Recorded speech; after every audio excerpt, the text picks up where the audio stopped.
Mi nombre es María Laura Pumar y yo les voy a hablar del título 1 de la Ley de Discapacitados. El título 1 habla de las disposiciones generales y va desde el artículo 1 al 9. El primer artículo está relacionado a la naturaleza jurídica y objeto, lo cual está relacionado al cumplimiento de las leyes que apoyan a los discapacitados, de modo que se sientan integrados en nuestra sociedad.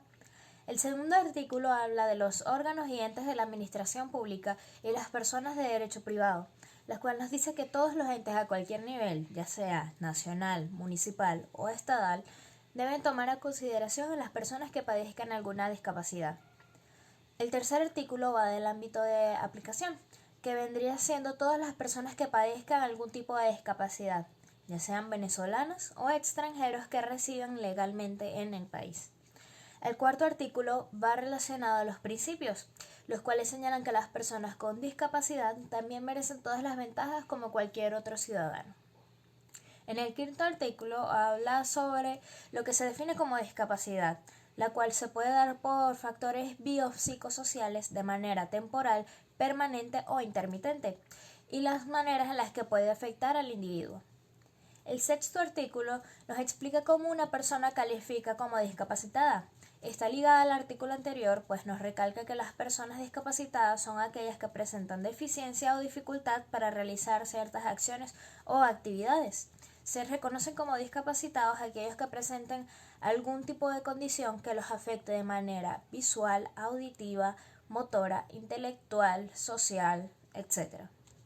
En el séptimo artículo se deja claro que para que una persona discapacitada pueda obtener sus ventajas que respalda la ley, debe reconocerse como tal ante un ente certificado con especialistas en la materia.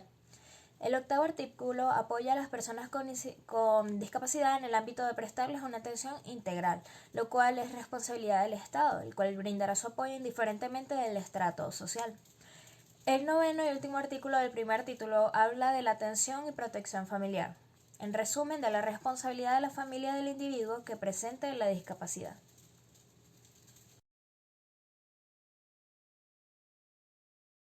Hola, buenas, mi nombre es Elianis Moreno y les hablaré un poco acerca del título 2 que nos habla de los derechos y garantías para las personas con discapacidad en temas de la salud. Y nos vamos al artículo 10 que dice lo siguiente: la atención integral de la salud de las personas con discapacidad es responsabilidad del Ministerio con competencia en temas de salud. Y luego nos vamos a lo que es el artículo 11, que nos habla de que el Estado aportará los recursos humanos, materiales, tecnológicos o financieros a través de un ente de administración nacional, pública o estatal para las personas con discapacidad. Y luego nos vamos a lo que es el artículo 12, que nos habla un poco acerca de la habilitación y rehabilitación de personas con discapacidad. ¿Qué quiere decir esto? Bueno, básicamente nos explica que la habilitación es la atención que se le otorga a las personas con una discapacidad nacida. En cambio, la rehabilitación es básicamente lo mismo, la atención que se le da a una persona con una discapacidad que ya es adquirida. Pues básicamente la rehabilitación y habilitación es la prestación oportuna, efectiva y de calidad de servicios de atención que se le presta a estas personas con discapacidad. Y por último nos vamos a lo que es el artículo 14, que nos dice lo siguiente: el Estado promoverá oportunamente los recursos necesarios para la adoptación de ayudas técnicas o material pedagógico para la completación del proceso de habilitación, rehabilitación, ya sea también educación, capacitación o en su defecto de inclusión social a las personas con discapacidad. Muchísimas gracias. Muy buenas, profesor y compañeros. Mi nombre es Olen Bastidas, pertenezco al cuarto equipo y yo les voy a hablar sobre la educación, cultura y deportes en las personas con discapacidad. Si nos guiamos por el artículo 16, nos dice que toda persona con discapacidad tiene derecho a asistir a una institución o centro educativo para obtener educación, formación o capacitación y no deben exponerse razones de discapacidad para impedir el ingreso a instituciones de educación regular, ya sea básica, media o diversificada, técnica o superior, formación preprofesional o disciplinas o técnicas que capaciten para el trabajo. No deben exponerse razones de edad para el ingreso o permanencia de personas con discapacidad en centros o instituciones educativas de cualquier nivel o tipo. Es decir, este artículo nos está informando sobre el derecho que tiene toda persona con incapacidad de acudir a cualquier centro de educación o institución con la finalidad de obtener capacitación, formación o educación, sin encontrar ningún tipo de obstrucción por parte de los encargados. Es decir, no importa la condición, ni siquiera en cuanto a edad, en ningún ente de ningún nivel académico. Entonces, nos guiamos que también dice que la educación para la prevención, en el artículo 19, el Estado debe promover la salud y la calidad de vida. ¿Por qué? Porque tiene que dar prioridad a la educación para la prevención de la discapacidad en todos los niveles y modalidades educativas y a la colectividad en general. ¿A través de qué? A través de una amplia utilización de recursos humanos, materiales, tecnológicos, técnicos y financieros, para lo cual aportará los recursos necesarios y promulgará los instrumentos legales que posibiliten el desarrollo de programas de prevención de la discapacidad. Las personas naturales y jurídicas corresponsabilizan y cooperan con el propósito de obtener salud integral al menor costo. Ofrecerán sus recursos y facilitarán la difusión de mensajes educativos y preventivos sobre la salud y discapacidad. Este artículo 17 nos habla sobre que todas las personas discapacitadas tienen el derecho de recibir educación preventiva en todos los niveles educativos, promoviendo y respaldando la calidad de vida y la salud. Es decir, todo esto a través del uso de recursos humanos, recursos financieros. ¿Para qué? Para garantizar una buena capacitación de la prevención. Todas las personas naturales y jurídicas cooperarán con la intención de este artículo, ofreciendo sus servicios al menor costo posible y preparan campañas necesarias para la mejor difusión de recomendaciones educativas de prevención sobre la salud y la discapacidad. También nos dice el artículo 18 que el Estado regulará las características y condiciones, las modalidades de la educación dirigida a personas con discapacidad, atendiendo a las cualidades y necesidades individuales de quienes sean cursantes o participantes, con el propósito de brindar a través de instituciones de educación especializada. ¿Para qué? Para la formación y capacitación necesarias, las adecuadas a las actitudes y condiciones del desenvolvimiento personal de dichas personas, con el propósito de facilitar la inserción en la escuela regular hasta el nivel máximo alcanzable. Es decir, las personas con discapacidad que no puedan recibir educación básica contarán con servicios apropiados que garanticen el desarrollo, el bienestar, la inclusión y brindando una calidad adecuada en los centros de enseñanza especializada. Quienes deban permanecer en las escuelas especializadas por el grado de discapacidad intelectual deben ser atendidos independientemente de su edad cronológica. Los familiares de niños y niñas adolescentes con discapacidad deben ser informados y educados adecuadamente acerca de la discapacidad de la cual se trate. Este artículo básicamente presenta la norma en la que el Estado deberá hacer todos los cambios necesarios para asegurar una educación adaptada de la mejor manera a todas las personas con discapacidad. ¿Por qué? Porque en los centros educativos, las diferentes personas con discapacidad se les dificulta la obtención de educación elemental. Entonces es necesario que los servicios sean adecuados y aprueben el progreso y calidad de vida. Todos aquellos que requieren de la permanencia en instituciones especializadas debido a su condición tienen el derecho a ser cuidados sin importar la edad cronológica, y todos los cuidadores, tutores o familiares de dichas personas tienen que ser informados y educados correctamente para ser partícipes directos de las actividades educativas y de la capacitación de dichas personas. ¿Por qué? Porque asimismo nos lo dice el artículo 22 sobre la formación del recurso humano para la atención integral, la que nos dice que los ministerios con competencia en material de educación, deporte, salud, desarrollo social, desarrollo económico, popular y de trabajo son responsables del diseño, coordinación y ejecución de los programas de educación, formación, desarrollo progresivo del recurso humano necesario para brindar atención integral a las personas con discapacidad.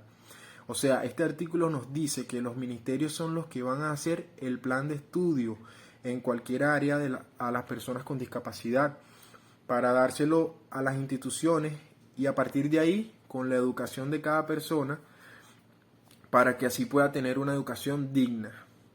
En cuanto a las actividades culturales, nos dice el artículo 24 que el Estado, a través del Ministerio con competencia en materia de cultura, deberá formular políticas públicas, las cuales desarrollarán programas y acciones a los fines de promover y apoyar que las personas con discapacidad puedan acceder y disfrutar de actividades culturales, recreativas, artísticas y de esparcimiento, así como también la utilización y el desarrollo de sus habilidades, ya sean actitudes, potencial artístico, creativo e intelectual. Así que cualquier persona con discapacidad puede disfrutar de cualquier actividad que sea de su preferencia, gracias a que el Estado junto con el Ministerio crearán programas que se adapten a la discapacidad de la persona para que pueda disfrutar lo que más le guste. Por otro lado, el artículo 25 nos habla también de la práctica deportiva, que dice que el Estado, a través del Ministerio con competencia en materia de educación y deporte, en coordinación con los estados y municipios, formulará políticas públicas, desarrollará programas y acciones para la inclusión e integración de las personas con discapacidad a la práctica deportiva, mediante las facilidades administrativas y las ayudas técnicas, humanas y financieras en sus niveles de desarrollo nacional e internacional.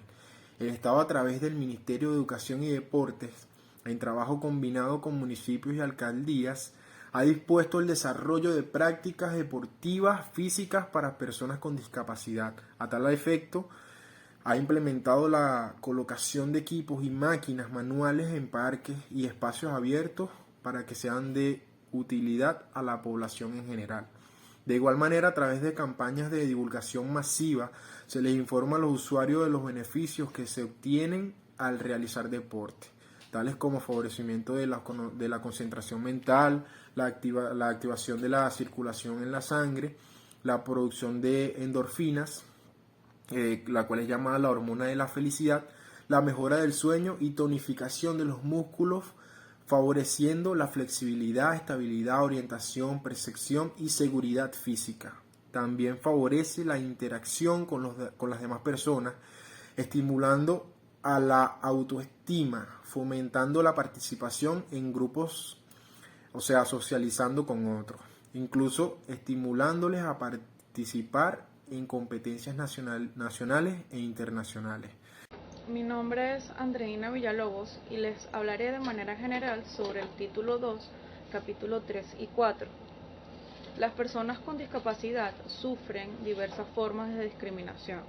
Esta comienza en muchos casos con el ocultamiento de su condición y con actitudes de lástima y subestimación por parte de familiares, amigos y de la comunidad en general. Se les niega el ejercicio de su derecho al libre tránsito a la inserción sociolaboral, comunitario y educativo, a pesar de tener los mismos derechos que la población en general. A lo largo de los años, las personas con discapacidad han sido víctimas de distintas denominaciones peyorativas, tales como impedidos, lisiados, inválidos, minusválidos, enfermos, socialmente atípicos, no aptos, calificativos discriminantes que repercuten en una baja autoestima de estos individuos. Las personas con discapacidad son sujetos de derechos y deberes, libres de participar activamente, tomar sus propias decisiones y ser actores protagónicos en la sociedad. Los órganos y entes de la administración pública nacional, estatal y municipal, así como las empresas públicas, privadas o mixtas, deberán incorporar a sus planteles de trabajo no menos de un 5% de personas con discapacidad permanente de su nómina total, sean ellos ejecutivos, ejecutivas, empleados, empleadas, obreros u obreras. No podrá oponerse argumentación alguna que discrimine, condicione o pretenda impedir el empleo de personas con discapacidad. Los cargos que se asignen a personas con discapacidad no deben impedir su desempeño, presentar obstáculos para su acceso al puesto de trabajo, ni exceder de la capacidad para desempeñarlo. Los trabajadores con discapacidad no están obligados u obligadas a ejecutar tareas que resulten riesgosas por el tipo de discapacidad que tengan. Los derechos humanos son parte fundamental de la sociedad contemporánea, por lo que cada vez son los mayores para que ellos puedan ser ejercidos por más individuos en la sociedad, tal en el caso de las personas con discapacidad, es decir, aquellas que por causas congénitas o adquiridas presenten alguna disfunción o ausencia de sus capacidades de orden físico, mental, intelectual, sensorial o combinaciones de ellas, de carácter temporal, permanente o intermitente, que al interactuar con diversas barreras le impliquen desventajas que dificultan o impidan su participación, inclusión e integración a la vida familiar y social, así como el ejercicio pleno de sus derechos humanos en igualdad de condiciones con los demás. Las áreas comunes de zonas residenciales, los diseños interiores para uso educativo, deportivo, cultural, de atención en salud, centros, establecimientos y oficinas comerciales, sitios de recreación, turísticos, puestos de estacionamientos y los ambientes urbanos tendrán áreas que permitan desplazamientos sin obstáculos ni barreras y el acceso seguro a los diferentes ambientes y servicios sanitarios a personas con discapacidad, así como también viviendas que se fundamentarán en las necesidades propias de las personas con discapacidad y brindar atención preferencial y crear mecanismos adecuados y efectivos para facilitar información, trámites y demás servicios que prestan a las personas con discapacidad. Esto para garantizarles una mejor calidad de vida, mediante el pleno ejercicio de sus derechos, equiparación de oportunidades, respeto a su dignidad y la satisfacción de sus necesidades en los aspectos sociales, económicos, culturales y políticos, con la finalidad de incorporar a las personas con discapacidad a la dinámica del desarrollo de la nación. En tal sentido, dispone el texto legal que la atención integral se brinda a todos los estratos de la población urbana, rural e indígena sin discriminación alguna. Muchas gracias. Buenos días, mi nombre es Yeli García y voy a hablar sobre el transporte y las comunicaciones en las leyes de los discapacitados, del artículo 37 al artículo 44. Artículo 37. Habla de que las empresas públicas o privadas deben ofrecer servicios de puestos a sus pasajeros con discapacidades. Tales puestos serán identificados con el símbolo de discapacidad de manera internacional y podrán ser ocupados mientras una persona con discapacidad no lo necesite. El artículo 38 habla sobre la adaptación de estas unidades. Como ya hablamos en el artículo 37, estas unidades deben tener seguro escalones, agarraderos, elevación o señalizaciones visuales y auditivas para que las personas con discapacidades sean capaces de acceder a estos puestos. El artículo 39 habla sobre los descuentos de pasaje. El Estado, tanto como el gobierno, se asegura de que cada municipio y cada estado tenga un 50% en cuanto a pasajes para las personas con discapacidad en cualquier tipo de transporte terrestre. El artículo 40 habla sobre el transporte sin recargo.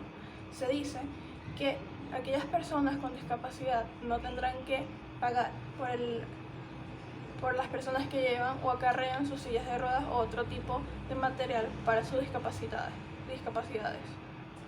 El artículo 41 habla sobre la accesibilidad en terminales, puertos y aeropuertos. Todas estas unidades deben asegurarse, sean públicas o privadas, que tendrán la señalización correcta para señalar a las personas con discapacidades o movilidad reducida y poderlas llevar al lugar indicado que necesitan ir. Además, deben ofrecer traslado interno para aquellas personas con discapacidades. El artículo 42 habla de la identificación de vehículos. Se dice que se requiere para cualquier discapacitado que tenga un servicio de automotor llevar una placa especializada señalando su discapacidad. También es lo mismo para cualquier institución o empresa donde se traslade a personas discapacitadas. Estas tendrán que portar una placa sobre su especialidad. El artículo 43 habla sobre las licencias para vehículos.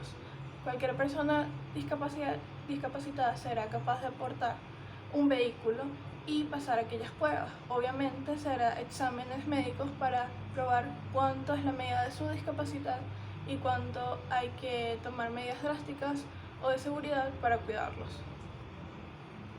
El artículo 44, y por último, habla sobre el servicio de telecomunicaciones. Este se habla de aquellas instalaciones donde se le ofrece aparatos para personas discapacitadas. Estos son con diseño universal, sean personas que viven solas o las solicitantes familiares, que sean adaptados correctamente para el solicitante con discapacidad, para que estos puedan probar cualquier tipo de servicio de telecomunicaciones sin problema. Llevar una placa especializada señalando su discapacidad.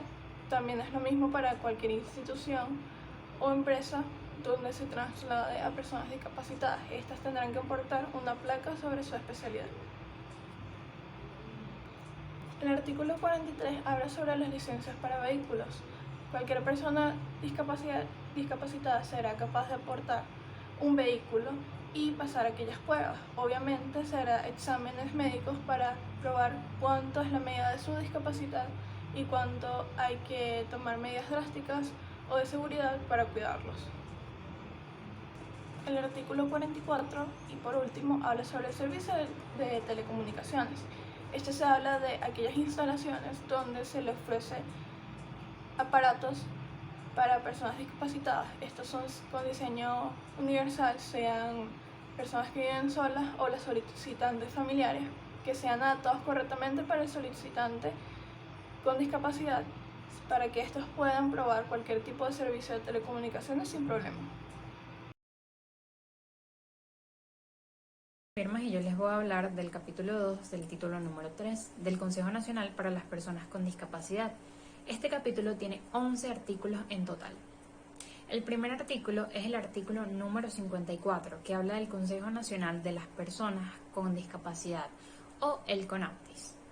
Es un instituto autónomo que se encarga de ejecutar los lineamientos, políticas públicas, planes y estrategias a los fines de garantizar la atención integral, la prevención de la discapacidad y la inclusión de este colectivo en la sociedad. El segundo artículo es el artículo número 55, que habla de las finalidades. En resumen, este artículo se refiere a que el CONAPTIS se encarga de normar, promover, coordinar, dirigir, supervisar, fiscalizar, registrar información, monitorear y realizar evaluaciones de las políticas, planes, programas, proyectos y servicios a favor de las personas con discapacidades. El artículo número 56 habla del Consejo Directivo. Este consejo está integrado por un presidente y un vicepresidente designados por el presidente de la República y 5 directores. uno por cada discapacidad: visual, auditiva, físico-motora, intelectual y múltiple. El artículo número 57 habla de las atribuciones del Consejo Directivo. En resumen, este artículo se refiere a las atribuciones que realiza el Consejo Directivo, como es elaborar lineamientos de atención integral, elaborar y aprobar planes operativos anuales, emitir informes sobre los convenios, autorizar la celebración de contratos.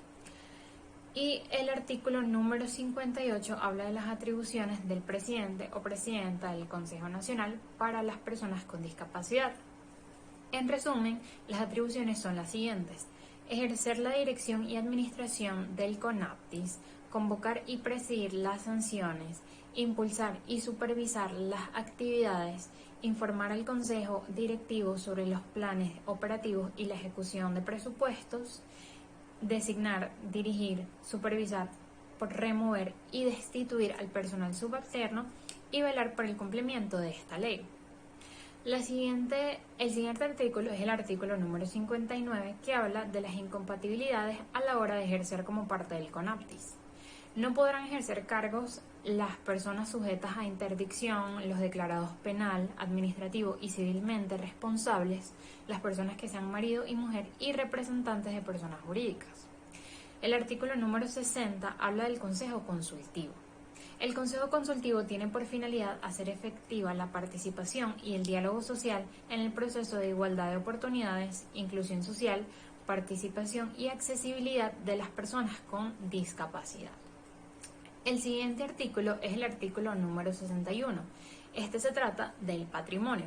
En resumen, son patrimonios las asignaciones presupuestarias y bienes muebles e inmuebles, donaciones, multas por aplicación de la ley. El siguiente artículo es el número 62, que habla del control tutelar. El Consejo Nacional para las Personas con Discapacidad está sometido al control tutelar administrativo. Suministrar información, autorizar adquisiciones y la auditoría de procesos. El artículo número 63 se trata de los privilegios, prerrogativas y exenciones. Según este artículo, el Consejo Nacional para las Personas con Discapacidad gozará de los privilegios, prerrogativas y exenciones de orden fiscal, tributario y procesal que acuerden a las leyes nacionales. Por último, tenemos el artículo número 64, que se trata de la participación de los estados y los municipios. Se dice que los estados podrán disponer de los recursos para servicios integrales de personas con discapacidad. Ok, capítulo 3 de las unidades municipales para las personas con discapacidad. En el artículo 65 se habla sobre las unidades municipales, los cuales son creados por el Consejo Nacional para las Personas con Discapacidad. Estos tendrán convenios con los municipios y, dependiendo de las condiciones geográficas de acceso, se va a determinar si es una o varias unidades municipales. En el siguiente artículo, el cual es el 66, se menciona el directorio integrado de estas unidades municipales, ya que al estar bajo la organización del Consejo Nacional para las Personas con Discapacidades, simplemente se necesitarán 3 personas. Uno, el director o directora, un representante de la alcaldía o de las alcaldías, dependiendo ya sea de los municipios, y un vocero o vocera de los comités comunitarios para las personas con discapacidad a nivel municipal. Y en el artículo 67 simplemente se determinan las funciones y competencias de las unidades municipales. Ok, capítulo 4 de los registros para la atención para las personas con discapacidad. Ya de acuerdo con el artículo 68 de la Ley para las Personas con Discapacidad, que dice que el Consejo Nacional para las Personas con Discapacidades, en conjunto de los órganos y entes nacionales con conocimientos de salud, estadística, servicios sociales y seguridad laboral, tendrán que tener un registro organizado por estados, municipios, parroquias y comunidades. Este registro es el cual es actualizado siguiendo lo que es el reglamento de esta ley. Todo dato e información tiene que ser respaldado y reportado al Consejo Nacional para las Personas con Discapacidad. De acuerdo con el artículo 69, se dice también que los establecimientos públicos y privados de salud tienen como obligación informar al Sistema Nacional de Información en Salud sobre el nacimiento de un niño o niña con discapacidad. En el artículo 71, se menciona que las organizaciones sociales, deportivas, recreativas o de cualquier índole sin fines de lucro que serán constituidas por personas con discapacidad y familiares que prestarán servicios, actividades, información cultural o recreativa, de salud, entre otras, deberán estar registrados en este mismo Consejo Nacional para las Personas con Discapacidad para así insertarse en las políticas públicas. Y de acuerdo con el último artículo de este capítulo, el 72, todos los empleadores y empleadoras informarán semestralmente al Consejo Nacional para las Personas con Discapacidad, al Instituto Nacional de Empleo y al Instituto Nacional de Estadística el número de trabajadoras o trabajadores con discapacidad empleados, su identidad, así como el tipo de discapacidad y la actividad que estos desempeñan en estos lugares. Gracias.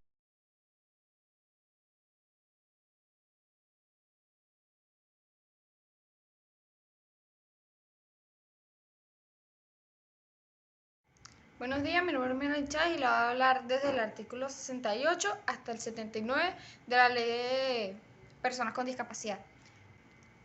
Las personas con discapacidad que tienen son las que tienen más prejuicios y son subestimadas Por eso el Consejo Nacional para las Personas con Discapacidad aplica cualquier tipo de sanciones que sean necesarias. Una vez efectuadas las investigaciones que comprueben que se ha incurrido en alguna de las infracciones establecidas taxativamente en esta ley. Como consecuencia de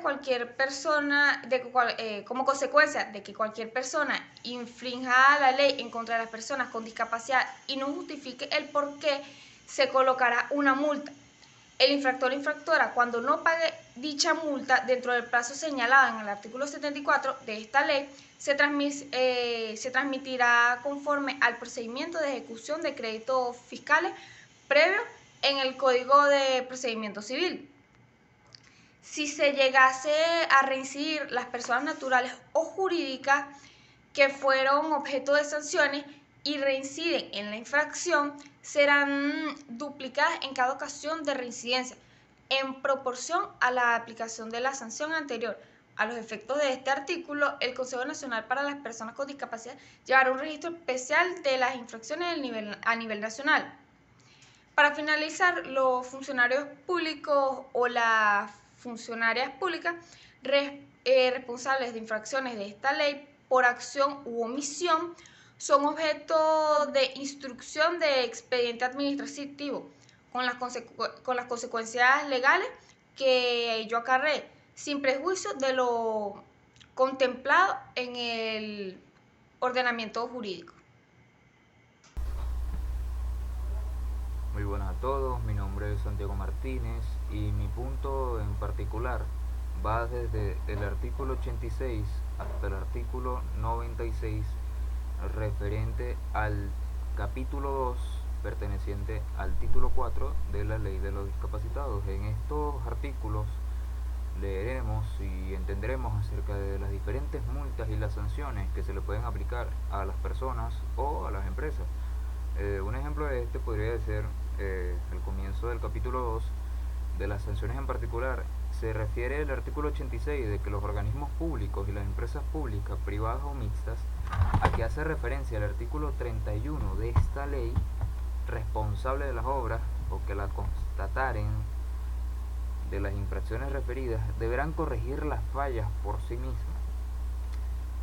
Esto quiere decir de que la empresa debe ir al Consejo Nacional para las Personas con Discapacidad a solucionar las fallas dentro de su empresa. Claro, previamente denunciadas puede ser algunos trabajadores, alguna entidad pública o algún tercero. De igual forma, recorriendo el artículo 87, se puede leer que las empresas que incumplan lo establecido en el artículo 44 de esta ley será sancionada con una multa de 100 unidades tributarias a 500 unidades tributarias, pues debido a la falta del servicio de telecomunicaciones, ya que esto es un servicio que debe ser obligatorio dentro de una empresa. El artículo 88 habla acerca de la multa por cobros no permitidos. Quienes incumplan este artículo deberá ser presentado ante un tribunal y a su vez será sancionado con una multa de 8 unidades tributarias a 50 unidades tributarias dependiendo la gravedad del asunto. De igual forma, las sanciones y multas por incumplimiento al trato social y protección familiar a las personas con discapacidad. Este artículo 89 otorga una protección a las personas con discapacidad de quienes la incumplan deberán ser presentadas ante el Consejo Nacional para las Personas con Discapacidad, ya que este es el que apoya socialmente al trato de estas personas. Y bueno, también explica de que si el infractor o la infractora no acude a las sesiones de concientización, se le impondrá una multa de 10 unidades tributarias a 20 unidades tributarias con la obligación de asistir a las sesiones. Esto, por supuesto, es en pie de dar conciencia de que debemos respetar a las personas con discapacidad. Ya el capítulo 3 del título 4 de la Ley de los Discapacitados habla acerca del procedimiento sancionatorio. El artículo 90 habla del inicio del procedimiento, del cual explica que para la determinación de la infracción se iniciará de oficio por el Consejo Nacional para las Personas con Discapacidad o por denuncia escrita u oral que será recogida por escrito. Igualmente se respetará la dignidad, obviamente la dignidad humana, el derecho a la defensa y a las demás garantías del debido procedimiento. Luego, recorriendo el capítulo 3, nos habla acerca del contenido de la denuncia, ya que se debe explicar qué es lo que debe contener la denuncia, pues obviamente a nosotros no nos enseñan en el colegio, en el liceo, en las universidades, cómo podemos hacer una denuncia ante la ley. Este artículo 91 es muy importante, ya que a través de esta nosotros podemos denunciar. Entonces explica que el paso número 1 es que se debe tener la identificación del denunciante y en lo posible del presunto infractor o la presunta infractora. O sea, que se debe tener la cédula de identificación de la persona que está denunciando y de la persona a la cual se va a denunciar. También podría ser una entidad pública o entidad privada.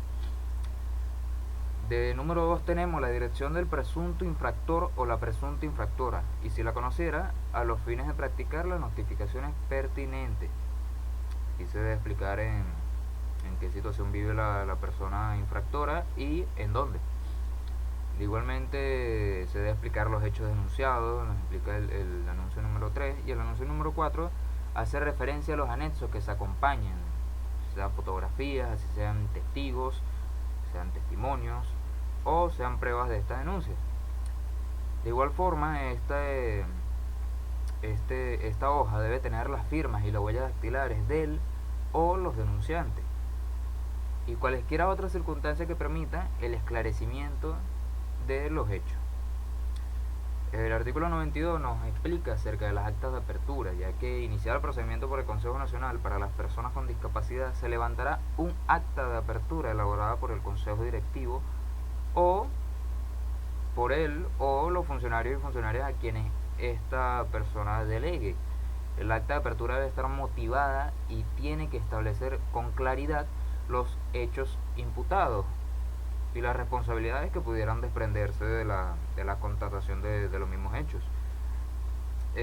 Ya el artículo 93 nos habla acerca del lapso para la consignación de los alegatos, ya que levantada el acta de apertura por el Consejo Nacional para las Personas con Discapacidad, este tiene que notificar obligatoriamente dentro de los 10 días hábiles siguientes contados a partir de la fecha de emisión del acta de apertura al presunto infractor o la presunta infractora de los hechos que se le imputan.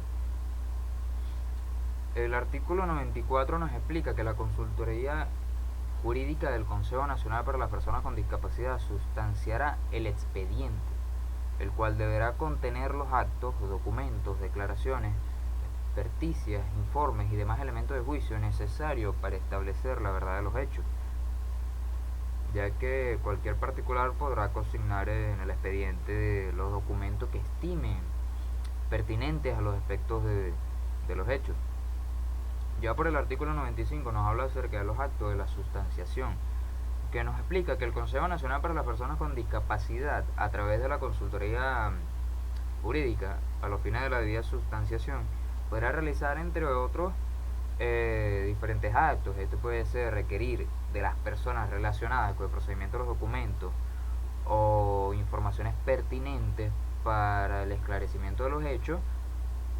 También podría emplazar mediante la prensa nacional o regional a cualquier persona interesada que pudiese servir como testigo, que pudiese suministrar información relacionada con la presunta infracción. De igualmente, el Consejo Nacional para las Personas con Discapacidad podría realizar u ordenar las inspecciones que considere importantes a los fines de la investigación, ya que éste podría llegar a cabo el esclarecimiento de los hechos. Y de igual forma tiene que evacuar las pruebas necesarias para lo mismo. De igual forma, el artículo 96 nos explica acerca de la conclusión.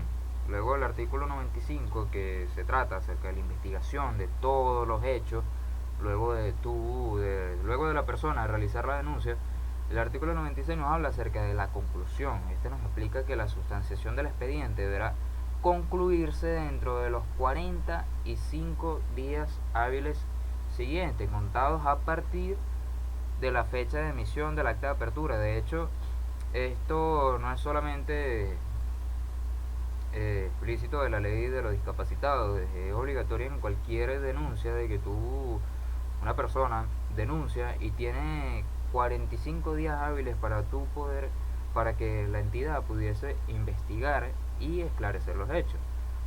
En la decisión en la conclusión de toda denuncia, se determinará la existencia o no de las infracciones. En caso afirmativo, se establecerán las sanciones correspondientes.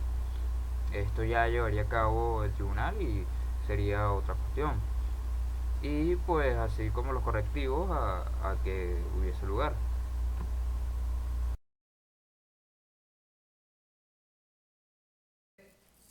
Título 5.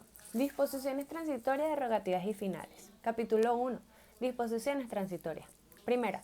Dentro de los 12 meses siguientes a la entrada en la presencia de la siguiente ley, contados a partir de su publicación en Gaceta Oficial de la República Bolivariana de Venezuela, procederá el Consejo Nacional para las Personas con Discapacidad a optar su estructura, organización y funcionamiento a los principios y bases, lineamientos señalados en la presente ley. Segunda, los órganos y entes de la Administración Pública Nacional, estatal y municipal y todas las personas naturales y jurídicas de derecho privado que presten servicio de transporte cumplirán con los artículos 37 y 38 de esta ley. Tercera, los órganos y entes de la Administración Pública Nacional, estatal, municipal y todas las personas naturales jurídicas de derecho privado se adecuarán al capítulo 4, título 2, dentro de los próximos 3 años. Cuarta, dentro de los 12 meses siguientes, contados a partir de la fecha de la publicación o la vigencia de esta ley, se procederá a la revisión, a la actualización, a la adecuación de las normas y reglamentos existentes en los ámbitos nacional, estatal, municipal, a fines de ajustar a las disposiciones de esta ley. Capítulo 2. Disposiciones derogativas. Primera, se deroga el artículo 410 del Código Civil vigente y cualquier disposición de carácter legal que colide con la presente ley. Segunda, se deroga la Ley para la Integración de Personas con Discapacidad, publicada en Gaceta Oficial de la República Bolivariana de Venezuela, número 4623, extraordinario de la fecha 3 de septiembre de 1993. Capítulo 3. Disposiciones finales. Esta ley debe divulgarse mediante el sistema lectoescritura, billaje, libro hablado y disco compacto. Segunda, la presente ley estará en vigencia a partir de la fecha de su publicación en la Gaceta Oficial de la República Bolivariana de Venezuela, dada, firmada y sellada en el Palacio Federal Legislativo, sede de la Asamblea Nacional, en Caracas, a los 15 días del mes de noviembre del 2006. Muchas gracias.